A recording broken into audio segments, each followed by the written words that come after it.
बिस्मिल्लाहिर्रहमानिर्रहीम वसल्लल्लाहु अला नबील करीम। गुज़श्ता कल ज़रारी मुशरिकीन के बाब में बहस चल रही थी कि अन्न नबी सल्लल्लाहु अलैहि वसल्लम सुइला अन औलादिल मुशरिकीन क़ाल अल्लाहु अअलमु बिमा कानू आमिलीन। अल्लामा ख़त्ताबी रहमतुल्लाह अलैह इस सिलसिले में फ़रमाते हैं कि हदीस के ज़ाहिर कलाम से ऐसा वहम हो सकता है कि हुजूर ने मुशरिकीन की औलाद के बारे में कोई फ़ैसला नहीं फरमाया, बल्कि अल्लाह के इल्म के हवाले कर दिया। लेकिन ये मतलब नहीं लेना चाहिए। आपकी मुराद ये है कि वो काफिर ही हैं, अपने माँ बाप के ताबे है कुफ्र के अंदर, इसलिए कि अल्लाह जानते हैं कि अगर वो ज़िंदा रहते, बड़े हो जाए तो अपने बाप के आबा के तहत रहकर कुफ्र ही के धंधे करते। खत्ताबी ने ये जो मतलब लिया है उसका करीना तर्जमतुल बाब के ज़ैल में आने वाली आगे की हदीस आयशा में भी मिल जाता है। अम्मा आयशा फरमाती हैं कि मैंने आपसे मुसलमानों के बच्चों के बारे में सवाल किया तो आपने फरमाया मिन आबाइहिम, यानी वो अपने माँ बाप के हुक्म में हैं। अम्मा आयशा कहती हैं कि उस पर मैंने पूछा अल्लाह के रसूल बिला अमल, यानी उन्होंने ख़ुद तो कोई अमल नहीं किया, बग़ैर अमल के वो आबा के हुक्म में है। तो उस पर आपने फरमाया कि अल्लाहु अअलमु बिमा कानू आमिलीन। तो दोनों जगह अल्लाहु अअलमु बिमा कानू आमिलीन का मतलब एक ही होगा। कुल्लु मौलूदिन यूलदु अलल फितरत, जिस हदीस के अखीर में भी यही है कि या रसूल अल्लाह अफ़रअयत मन यमूतु वहुव सगीर, तो वहाँ भी हुजूर ने फरमाया है कि अल्लाहु अअलमु बिमा कानू आमिलीन। तो इस हदीस के पेश नज़र हमारे बड़े उलमाए देवबंद की राय ये है कि अतफ़ाले मुशरिकीन जन्नती हैं फितरत का एतबार करते हुए। और फिर साइल के सवाल के जवाब में आपने जो अल्लाहु अअलमु बिमा कानू आमिलीन फरमाया, उससे मकसूद मुशरिकीन की औलाद के बारे में तरद्दुद और तालीक़ अलल अमल नहीं है, बल्कि मकसूद ये है कि वो मुशरिकीन की औलाद बड़े होकर क्या करते, बाप दादों की पैरवी में कुफ्र इख्तियार करते या असल फितरत इस्लाम पर बाकी रहते, उसको तो अल्लाह ताला ही जानते हैं कि वो क्या करते। लेकिन मौजूदा सूरत हाल ये है कि हर पैदा होने वाला बच्चा, चाहे वो मुशरिक के घर में हो या मोमिन के, वो चूँकि फितरत ही पर पैदा हो रहा है, तो जब बालिग होने से पहले वो मर गया तो गोया असल फितरत ही पर मरा, और उस फितरत का तकाजा तो जन्नत और नजात है। लिहाजा अल्लाहु अअलमु बिमा कानू आमिलीन का ताल्लुक जन्नत और जहन्नम से नहीं है, बल्कि वो तो मतलब ये है कि ज़रारी मुशरिकीन बड़े होकर क्या करते, या तो आबा के इत्तिबा में कुफ्र इख्तियार करते या असल फितरत पर कायम रहते, उसको अल्लाह ताला जानते हैं। लेकिन अभी तो चूँकि उनसे कुफ्र मुतहक्क़क़ नहीं हुआ, इसलिए वो असल फितरत इस्लाम पर बाकी समझते हुए उनके बाब में जन्नत का फ़ैसला किया जाएगा। ये हज़रत गंगोही रहमतुल्लाह अलैह की ज़बरदस्त राय है। और हज़रत चूँकि तत्बीक़ बैनल अहादीस के बाब में बेमिसाल शख्सियत है, इसलिए ये बात गले उतरती भी लग रही है। उलमाए अहले सुन्नत वल जमात में से बाज़ उलमा ये भी कहते हैं कि ये जो आया अल्लाहु अअलमु बिमा कानू आमिलीन वग़ैरह वग़ैरह, ये इख्तिलाफ इस उम्मत के काफिरों की औलाद के बारे में है।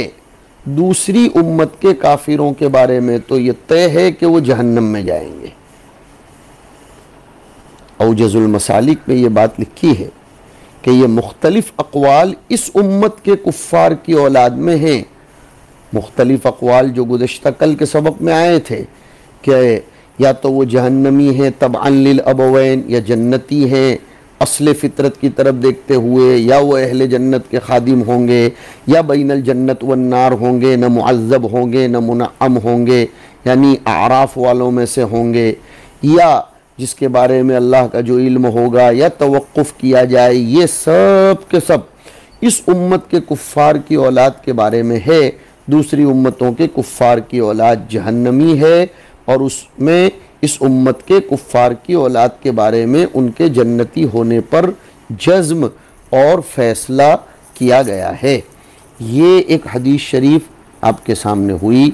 अब हम दूसरी रिवायत की तरफ जाते हैं तर्जमतुल बाब की, जो हद्दसना अब्दुल वहाब इब्न नजदत, रिवायत आगे तक जारी। अन आयशा रज़ियल्लाहु अन्हा क़ालत क़ुल्तु या रसूल अल्लाह ज़रारियुल मुमिनीन, इस्तिफ़ाम है, फ़क़ाल मिन आबाइहिम, फ़क़ुल्तु या रसूल अल्लाह बिला अमल, क़ाल अल्लाहु अअलमु बिमा कानू आमिलीन, क़ुल्तु या रसूल अल्लाह फ़ज़रारियुल मुशरिकीन, क़ाल मिन आबाइहिम, क़ुल्तु बिला अमल, क़ाल अल्लाहु अअलमु बिमा कानू आमिलीन।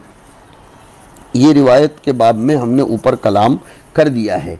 उसके बाद हद्दसना मोहम्मद इब्न कसीर के हवाले से अन आइशा उम्मुल मोमिनीन रज़ियल्लाहु अन्हा क़ालत उतियन नबिय्यु सल्लल्लाहु अलैहि वसल्लम बिसबिय्यिन मिनल अंसार युसल्ली अलैहि, क़ालत क़ुल्तु या रसूल अल्लाह तूबा लिहादा लम यअमल शर्रन वलम यद्री बिही, फ़क़ाल अव गैरु ज़ालिका या आइशा इन्नल्लाह खलक़ल जन्नत व खलक़ लहा अहलन व खलक़हा लहुम व हुम फ़ी अस्लाबी आबाइहिम व खलक़न नार व खलक़ लहा अहलन व खलक़हा लहुम व हुम फ़ी अस्लाबी आबाइहिम।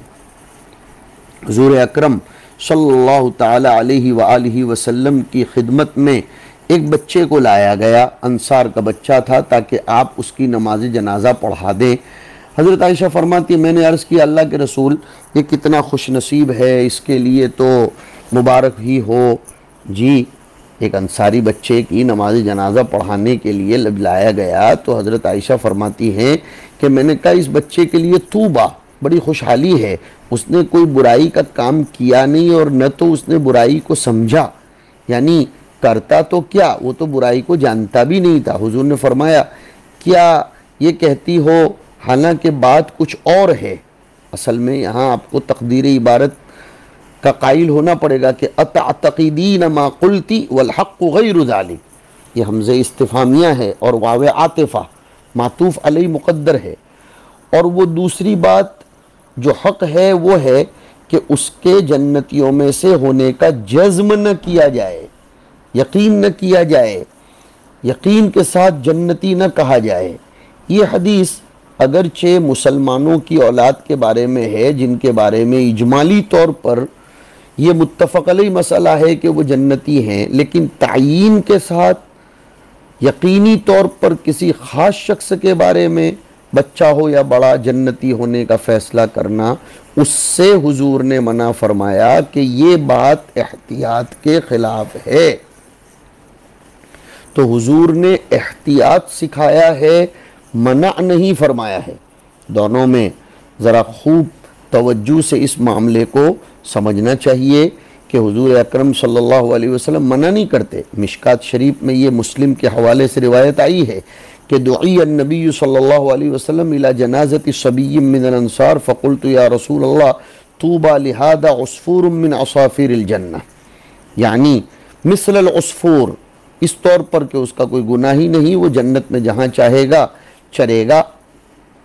एक रिवायत में तो यूँ आया सिगारुहुम दआमीसुल जन्नह, यानी वो जन्नत में सयाह होंगे, उनको किसी भी जगह से रोका नहीं जाएगा। जैसे बच्चों को दुनिया में हरम गैर हरम किसी भी सामने जाने से रोका नहीं जाता, एहतजाब नहीं किया जाता। मतलब ये है कि उनका मुस्तक़र असले शजरा के रौज़े में होगा, जैसा हुज़ूर पाक सल्लल्लाहु अलैहि वसल्लम के ख्वाब के अंदर आया है कि इंतहैना इला रौज़तिन खदरा फ़ीहा शजरतुन अज़ीमतुन व फ़ी असलिहा शैख़ुन व सिबियान। वो शेख से मुराद हज़रत इब्राहीम है और सिबियान से लोगों की औलाद है। इसलिए यहाँ मतलब ये है कि लोगों की औलाद, ये तो मोमिनीन गैर मोमिनीन सबको शामिल है। विल्दान हजरत इब्राहीम के आजू बाजू थे, तो चूंकि हर मौलूद फितरत पर मरता है, तो बाद मुसलमानों ने सवाल किया औलाद मुशरिकीन, फरमाया हाँ हाँ औलाद मुशरिकीन भी। इससे समझ में आ गया कि उनको भी औलाद मुस्लिमीन से मिलाया जाएगा। तो यहाँ हुजूर पाक अलैहिस्सलातु वस्सलाम ने जो मना फरमाया है, इसको खूब समझिए कि वो तो एहतियात करना सिखलाने के लिए मना किया है कि आयशा तुम इस तरह जल्दी जल्दी फैसले मत सुनाओ। इजमाली तौर पर तो सब के सब जन्नती हैं, लेकिन तायीन के तौर पर इसको कहा जा सकता नहीं है। उसके बाद की रिवायत है हद्दसना अल-क़अनबी अन मालिकिन अन अबी ज़िनाद, ये जारी अनिल अअरज अन अबी हुरैरा रज़ियल्लाहु अन्हु क़ाल क़ाल रसूलुल्लाह सल्लल्लाहु अलैहि वसल्लम कुल्लु मौलूदिन यूलदु अलल फ़ित्रति फ़अबवाहु युहव्विदानिही व युनस्सिरानिही औ युमज्जिसानिही कमा तनातजुल इबिलु मिन बहीमतिन जमआ हल तुहिस्सु मिन जदआ क़ालू या रसूलल्लाह अफ़रअयत मन यमूतु व हुव सगीर क़ाल अल्लाहु अअलमु बिमा कानू आमिलीन। यानी हर पैदा होने वाला बच्चा फितरत इस्लाम पर पैदा होता है। फितरत पर पैदा होने की दो शरहें इससे पहले आपके सामने की गई है कि दीन इस्लाम पर पैदा होता है, कबूल दीन की सलाहियत और इस्तेदाद के साथ वो पैदा होता है, और यही कौल इस सिलसिले में राजिह था, जैसे कि आपके सामने उसको जिक्र किया गया था।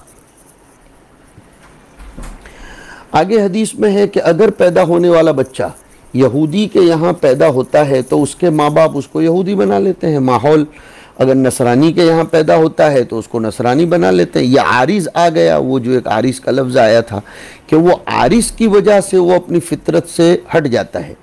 और हुजूर ने फरमाया कि जिस तरह ऊँटनियाँ ये जब जनती हैं, पैदा होती हैं, तो कामिलुल खिलकत बच्चे को क्या उसमें से तुम किसी को कान कटा हुआ देखते हो? यानी जिस तरह ऊँट के बच्चों में ये नुकसान बाद में पैदा होता है, इसी तरह बाज़ बच्चों में भी दीनी नुकसान असल फितरत पर पैदा होने के बाद पैदा होता है। सहाबा ने आपसे जो बच्चा बचपन में मर जाए उसके बारे में सवाल किया, तो आपने फरमाया अल्लाहु आलमु बिमा कानू आमिलीन। इसका मतलब आपके सामने इससे पहले गुजर चुका है अल्लाहु आलमु बिमा कानू आमिलीन का। क़ाल अबू दाऊद क़ुरिअ अलल हारिस इब्न मिस्कीन व अना शाहिदुन अख़बरक यूसुफ़ इब्न अम्र क़ाल अख़बरना इब्न वहब क़ाल समिअतु मालिकन क़ील लहु इन्न अहलल अहवाइ यहतज्जून अलैना बिहादल हदीस क़ाल मालिकुन इहतज्ज अलैहिम बिआख़िरिही क़ालू अरअयत मन यमूतु व हुव सग़ीर क़ाल अल्लाहु अअलमु बिमा कानू आमिलीन।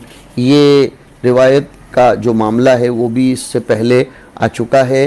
कहते हैं हमारे उस्ताद से सवाल किया गया कि अहले अहवा यानी बिदअती फ़िरक़ ज़ाल्ला वाले यहाँ मुराद क़दरिया हैं कि हम लोगों के सामने इस हदीस से इस्तिदलाल करते हैं कि देखिए इससे हमारी तायीद होती है, इसलिए कि इस हदीस में तो है कि अबवाहु युहव्विदानिही, कि बच्चा पैदा होता है फितरत इस्लाम पर, लेकिन उसको उसके माँ बाप और माहौल बिगाड़ता है, तो माहौल ही सब कुछ हो गया, तकदीर तो कुछ नहीं हुई। पता चला कि तमसीर और तहवीद और तमजीस में अमल दखल ये माहौल को है, बंदों को है, इसलिए कि उसके वालिदैन की तरफ निस्बत की गई। तकदीर का तो इसमें कुछ भी नहीं है, लिहाजा इनकार कद्र के लिए ये रिवायत मुअय्यद हो गई उनके ज़ाम के मुताबिक। इमाम मालिक ने जवाब दिया कि अगर वो लोग इस हदीस के अव्वल हिस्से से इस्तिदलाल करते हैं तो तुम उन पर इस हदीस के आखिर हिस्से से इस्तिदलाल करो। अहले सुन्नत की तायीद और तकदीर साबित होती है, क्योंकि आखिर में ये लफ्ज़ आया ना, वाह वाह, कि अल्लाहु अअलमु बिमा कानू आमिलीन, कि अल्लाह जानता है कि अगर वो बड़े होते तो क्या करते हैं, वही करते जो अल्लाह के इल्म अज़ली और तकदीर में है। क्या बेहतरीन जवाब दिया कि जिस हदीस से वो लोग इस्तिदलाल करते थे उसी हदीस को अपने मतलब में निकाल लिया है। इस हदीस से बहरहाल हमें एक सबक मिलता है कि माहौल इंसान को अच्छा मिलना चाहिए। दूसरी बात, माँ बाप की तरफ जो निस्बत की गई तहवीद व तनसीर की, वो निस्बत मजाजिया है और इसमें अलाक़ा मुलाबसत फिल आदत का है। एक बात तो ये हो गई। और बेहतरीन तरीक़े से ये समझो कि अहले क़द्र ने इस्तदलाल किया कि अल्लाह ताला ने बंदों को इस्लाम पर पैदा किया और वो तो किसी को गुमराह नहीं करता, काफिर को गुमराह तो उसका बाप करता है, अबवाहु। तो इमाम मालिक ने उनके रद में जवाब दिया कि अल्लाहु आलम। इससे दलालत हो गई कि अल्लाह जानता है कि उनका अंजाम क्या होगा ईजाद अलल फितरत के बाद। ये दलील है इस बात की कि अल्लाह का इल्म मुक़द्दम है, जिसको ये क़दरिया इनकार करते हैं।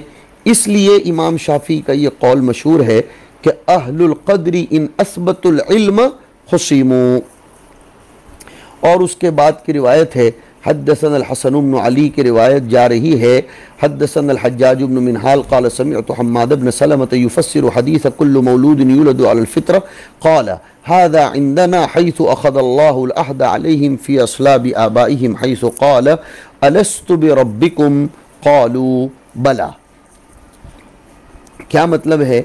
हम्माद इब्न सलमा ने कुल्लु मौलूदिन युलदु अलल फित्र की शरह में ये बात फरमाई थी कि इससे मुराद वो अहद है जो आलम अलस्त में, आलम ज़र में लोगों के वजूद के दुनिया में आने से पहले आदम अलैहिस्सलाम की पुश्त से निकाल कर लिया गया था।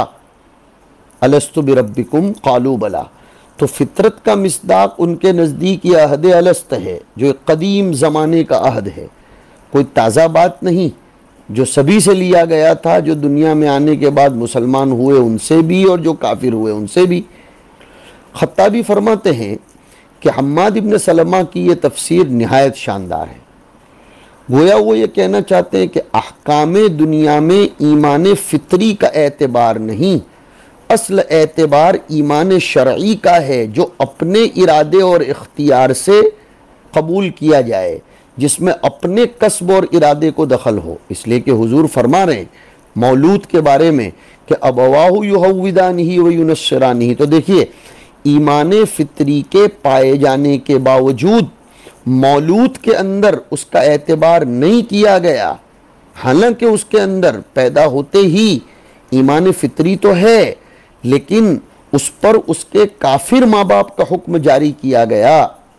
पता चला कि ईमान फितरी का एतबार नहीं है, ईमान इख्तियारी और कसबी का एतबार है। इमाम खत्ताबी ये भी फरमाते हैं कि एक दूसरा कौल अब्दुल्ला इब्न मुबारक का इख्तियार किया हुआ है, वो ये कि फितरत से मुराद वो सआदत व शकावत है जो बच्चे के हिस्से में आई हुई है अल्लाह की कुदरत और उसके इरादे के सदक़े तुफ़ैल, यानी कुफ्र या ईमान ये है। हर पैदा होने वाले बच्चे का अंजाम आखिरकार वही होता है जिस पर वो पैदा हुआ था, और दुनिया में फिर वो वैसा ही काम करता है जो उसकी फितरत के मुताबिक होता है, चाहे वो फितरत सआदत की हो या शकावत की। और बच्चे की बदबख्ती और शरारत व शकावत के आसार व अलामात में से ये है कि उसके हक़ में शकावत लिख दी गई है। उसकी अलामत यह है कि उस बच्चे के वालिदैन यहूदी हों या नसरानी, तो उसके माँ बाप यहूदी और नसरानी उस बच्चे की शकावत की वजह से उसको दीन यहूद व नसारा पर उभारते हैं और यहूदियत और नसरानियत की तालीम देते हैं। या ये कहिए कि वो अक्ल शऊर पैदा होने से पहले ही मर जाए तो वो अपने वालिदैन के हुक्म में होगा, क्योंकि शरअन वो वालिदैन के ताबे है। और यही मतलब है हुजूर के कौल का, अबवाहु युहव्विदानिही व युनस्सिरानिही। हदीस आयशा में भी ये बात आई कि हुजूर के पास अंसार का बच्चा लाया गया नमाज जनाजा के लिए, तो हुजूर ने फरमाया तूबा लिहादा, जो अभी गुजरी, जिस पर हुजूर ने फरमाया था कि इन्नल्लाह खलक़ल जन्नत व खलक़ लहा अहलन व खलक़हा लहुम व हुम फ़ी अस्लाबि आबाइहिम। इससे भी ये बात समझ में आती है।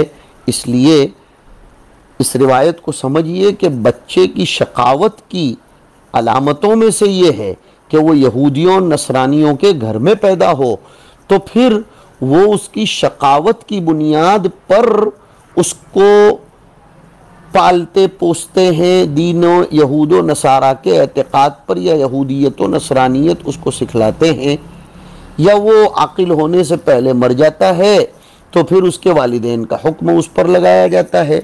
ये भी एक शरह इस सिलसिले में की गई है। अल्लाह ताला हमें अच्छा माहौल नसीब फरमाए, दीन इस्लाम पर जमा कर रखे। वसल्लल्लाहु अला नबी।